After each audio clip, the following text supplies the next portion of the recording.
नमस्कार बागवान साथियों, हमारे YouTube चैनल पर आपका बहुत बहुत स्वागत है। आज हम बात करेंगे सिल्वर टिप निकलने के बाद किए जाने वाले छिड़काव की। इसमें हम केमिकल फार्मर्स की बात तो करेंगे ही, लेकिन साथ ही साथ नेचुरल फार्मर्स और ऑर्गेनिक फार्मर्स इस स्टेज पर अपने बगीचे में क्या कर सकते हैं, हम उनकी भी बात करेंगे।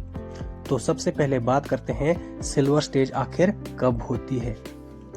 जब बड की ऊपरी सतह पर रुई की तरह कोई परत दिखने लगती है तो यही सिल्वर स्टेज है।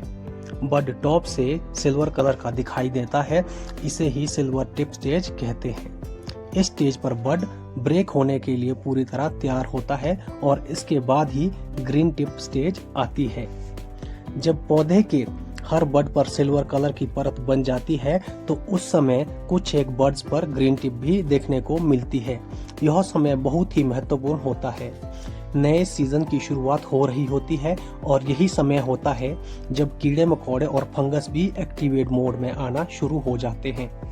इस स्टेज में बागवानों को भी समझ जाना चाहिए कि अब बगीचे में बीमारियों का समय आ गया है और शुरुआती समय में ही इन कीटों और फंगस को रोकने के लिए उपाय भी बागवानों को करने चाहिए। सबसे पहले जो फंगस एक्टिवेट होता है वो है पाउडरी मिल्ड्यू।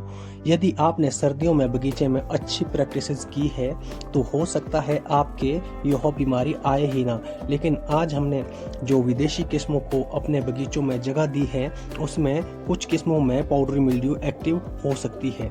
इसके अलावा स्कैब, अल्टरनेरिया, माइट आदि के अंडे खुलने का समय भी अब आ रहा होता है। शुरुआती समय में इन सब बीमारियों को रोकने के लिए हमें सबसे पहले क्या छिड़काव करना है, आइए बात करते हैं। अधिकतर बागवान इस स्टेज पर अधिकतर डोडिन का इस्तेमाल करते हैं।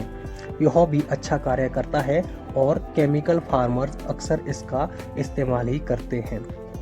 आप चाहे तो इसका इस्तेमाल कर सकते हैं। 200 लीटर पानी में 600 ग्राम डोडिन का घोल बनाकर छिड़काव कर सकते हैं।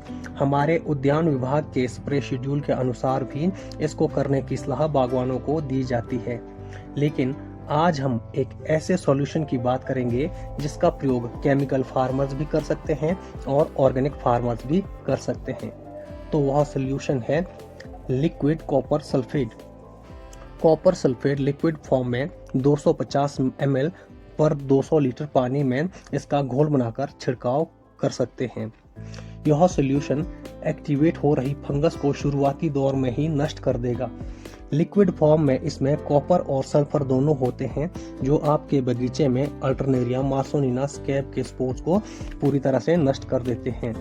यह पाउडरी मिल्ड्यू पर भी काम करता है और साथ ही साथ यह माइट के अंडों को भी नष्ट करने का कार्य करता है। साथ ही जो बागवान प्रूनिंग के बाद अपने बगीचे में चूने नीले तोते का छिड़काव नहीं कर पाए थे, उनका काम भी इसमें पूरा हो जाता है, क्योंकि इसमें भी लिक्विड रूप में कॉपर और सल्फेट फॉर्म में सल्फर ही होता है।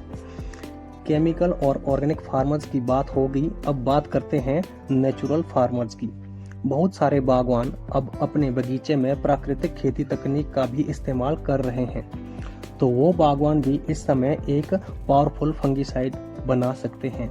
नेचुरल फार्मर्स एज फंगिसाइड खट्टी लस्सी का इस्तेमाल अक्सर करते हैं। इसे और अधिक पावरफुल बनाने के लिए लस्सी में कॉपर की कोई चीज जैसे कॉपर की तार, कॉपर का कोई बर्तन या कॉपर की दूसरी कोई वस्तु 12 से 24 घंटे तक लस्सी में रखें और उसके बाद कॉपर की वस्तु को निकालकर उस लस्सी का छिड़काव अपने पौधों पर करें। इस तरह से लस्सी में कॉपर के गुण भी आ जाते हैं और यह एक बहुत ही पावरफुल फंजीसाइड बनाता है जो सभी प्रकार के फंगस के स्पोर्स को नष्ट करता है। यहाँ एक बात ध्यान देने योग्य यह है कि पिंक बड निकलने से पहले ही आप कॉपर वाली लस्सी का प्रयोग कर सकते हैं। पिंक बड आने के बाद से आप सिर्फ खट्टी लस्सी का प्रयोग करें। वीडियो में दी गई जानकारी आपको कैसी लगी कमेंट बॉक्स में ज़रूर बताएं। वीडियो को लाइक करना बिल्कुल ना भूलें और चैनल पर पहली बार आए हैं तो चैनल को सब्सक्राइब करके बेल आइकॉन का बटन दबाकर ऑल पर प्रेस करें। इससे आने वाली वीडियोस की नोटिफिकेशन आपको लगातार मिलती रहेगी। तो फिर मिलेंगे अगले वीडियो में, तब तक के लिए नमस्कार। जय हिंद, जय किसान, जय बागवान।